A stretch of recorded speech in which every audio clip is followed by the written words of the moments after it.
செம்மொழி நாள்னு கருணாநிதி பிறந்த நாள் அறிவிக்கிறார். நியாயமா செம்மொழி என்னைக்கு? எங்கள் பாட்டன் வள்ளுவ பெருமானார் பிறந்த நாள் தான் செம்மொழின்னு வைக்கணும்.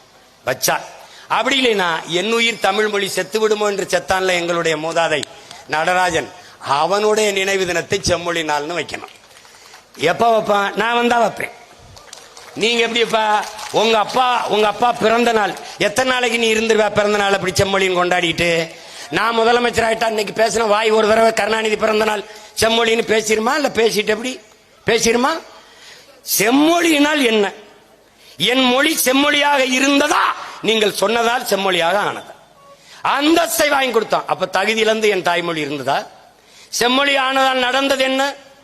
பயிற்று மொழி, பாடமொழி, வழிபாட்டு மொழி, வழக்காட்டு மொழி, பேச்சு மொழி, ஆட்சி மொழி.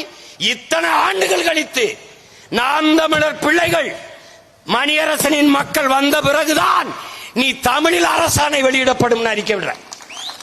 அப்ப இதுவரை என்ன புரிஞ்சிட்டு இருந்தீங்களா?